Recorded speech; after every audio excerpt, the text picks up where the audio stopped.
Kerja paksa di era penjajahan Jepang, yang biasa disebut dengan Romusha, adalah termasuk buah tangan kebijakan Presiden Soekarno. Para pekerja tersebut dihimpun langsung oleh Presiden Soekarno sebagai konsekuensi langsung dari kebijakan politik terkait kesepakatan dengan Kaisar Jepang Tenko Heika untuk mempercepat dan mendukung proses kemerdekaan Indonesia.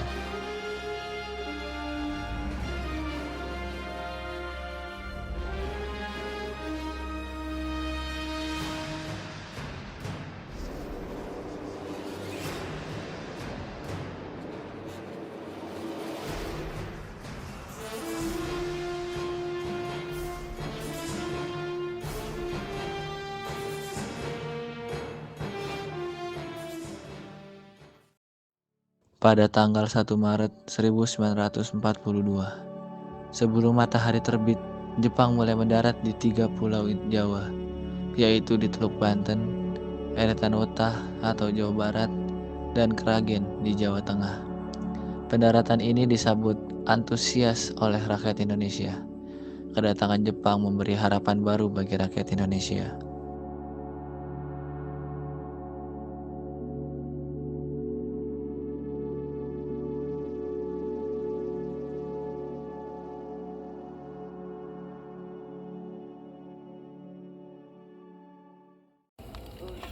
Jangan cepat. Bisa lebih cepat tidak? Cepat. Jangan cepat. Siapa di sana?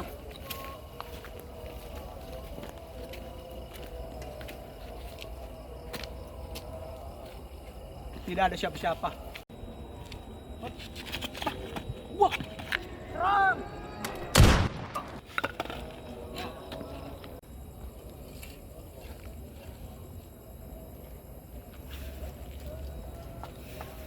Target dipastikan mati. Siap, laporan diterima. Tenang, kami di sini pihak Jepang untuk membebaskan dan melindungi rakyat. Merdeka! Merdeka! Merdeka! Merdeka! Setelah merebut kekuasaan dari pihak Belanda di 3 tempat pulau Jawa dan meyakinkan rakyat Indonesia bahwa Jepang melindungi mereka, serangan Jepang kepada Belanda berlanjut ke daerah lain. Salah satunya adalah Bandung.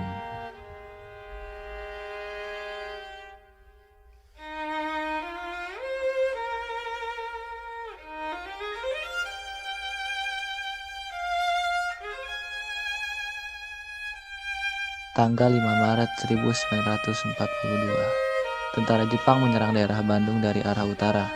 Ketika Ciater digempur oleh Jepang, tentara Hindia Belanda mundur ke Lembang. Hingga pada 7 Maret 1942, Lembang berhasil dikuasai. Pihak Belanda meminta penyerahan lokal, tetapi Jenderal Imamura menuntut penyerahan total dari semua pasukan serikat di Indonesia.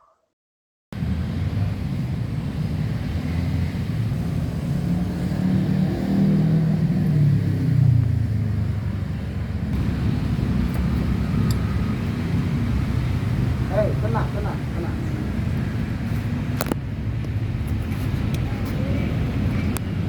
Apa? Maksud kedatangan saya ke sini ialah meminta penyerahan lokal dari pihak Jepang kepada Belanda. Baiklah, tapi ada syaratnya. Apa syarat? Syaratnya semua pihak Belanda harus menyerahkan total pasukan di Jawa. No. Tidak, saya tidak setuju dengan persyaratan itu. Jika pihak lain tidak memiliki pasukan lagi, maka tidak akan jalan lain selain stop lagi. Bandung akan terjadi tanpa bom dan tanpa terbang. Namun saya akan baik dan memberikan kesempatan terakhir pada pihak Belanda untuk akan kembali ke hal Baiklah kalau begitu. Pihak Belanda menyetujui persyaratan itu. Pihak Belanda mengaku kalah dan menyerahkan serah terima pangkalan udara di Kalijati dan serta penyerahan total semua pasukan serikat di Jawa. Baiklah.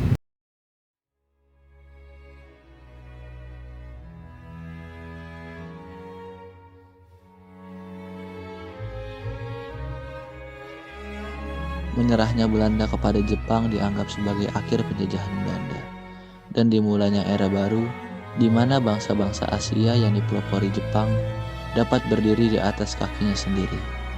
Keyakinan itu bertambah kuat ketika Jepang memperkenalkan diri sebagai saudara tua bangsa-bangsa Asia serta mengumandangkan propaganda gerakan 3A pada tanggal 29 April 1942. Kami Jepang ingin mengikuti Perang Pasifik dan jika kami menang, bangsa-bangsa Indonesia akan mendapatkan kemerdekaannya. Dan kami berjanji untuk menciptakan kemakmuran bersama di antara bangsa-bangsa Asia. Oleh karena itu, saudara-saudara Indonesia, saya minta pada kalian semua untuk bergabung bersama kami dan memberikan semangat serta tenaga kalian agar kami mencapai kemenangan dalam peperangan ini. Alasan itu belum cukup bagi kami. Kami sudah membebaskan tokoh-tokoh yang dibuang dan disiksa oleh tentara Hindia Belanda. Dengan ini, izinkan saya untuk membacakan janji kami.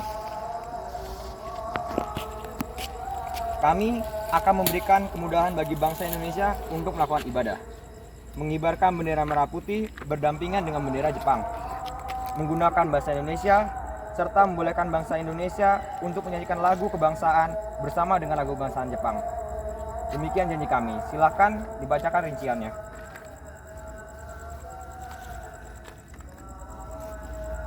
Baiklah kalau begitu. Lalu organisasi apa yang kalian maksud dengan gerakan 3A itu? Dan apa tujuannya? Coba jelaskan.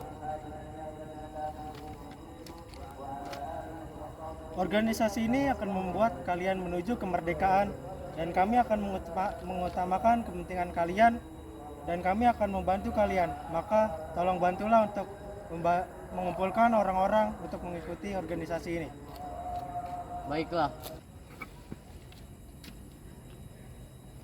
Selain meyakinkan rakyat Indonesia, Jepang juga meyakinkan Bung Karno untuk merekrut rakyat Indonesia bergabung untuk Jepang dengan menjadi Romusa. Bung Karno yang diiming-imingi janji kemerdekaan pun akhirnya setuju dengan perjanjian tersebut.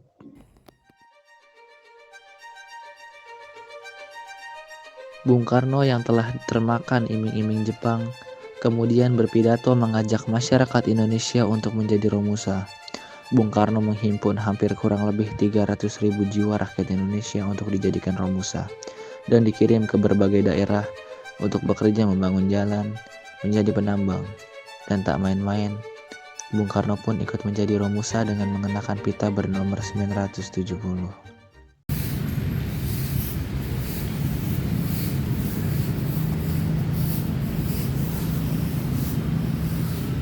Kumpulkan rakyat. Baik, Pak. Rakyat berkumpul.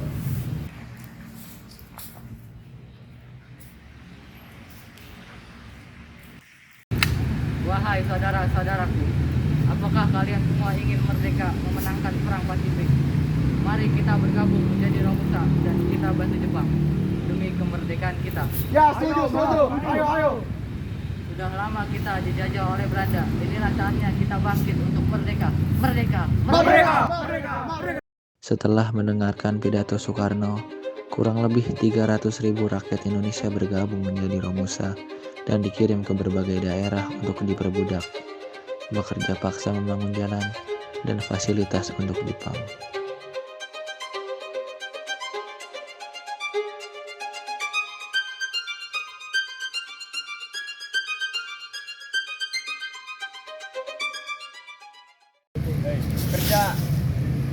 Kerja. Hei kamu, sini. Makanan apa ini? Busuk sekali. Kenapa kamu seperti itu? Ini bukannya kamu nyanyikan. Ini bukan panggilannya kamu nyanyikan. Apa bapak? Jangan sakit bapak. Diam kau.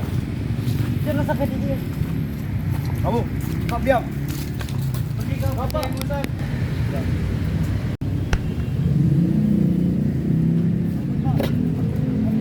Ini karena kamu sudah melanggar hukum. Begitulah kekejaman para tentara Jepang menyiksa para Romusa, seperti binatang hingga mati, dan kesalahan Soekarno yang turut menjerumuskan rakyat menjadi Romusa. Soekarno sangat menyesal karena kesalahan tersebut, dan penyesalan tersebut dibawa hingga ia meninggal.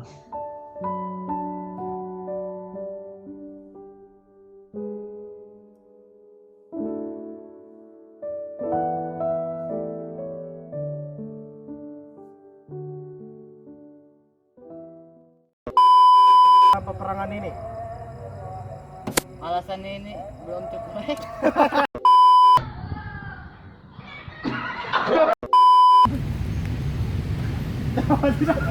Dan makanya nanggung. Pemilihan kota. Jangan.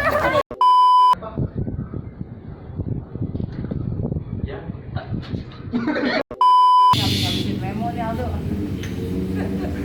Oh itu lu. Miskanya. Oh ini tadi dulu Mas. Dadah. Dan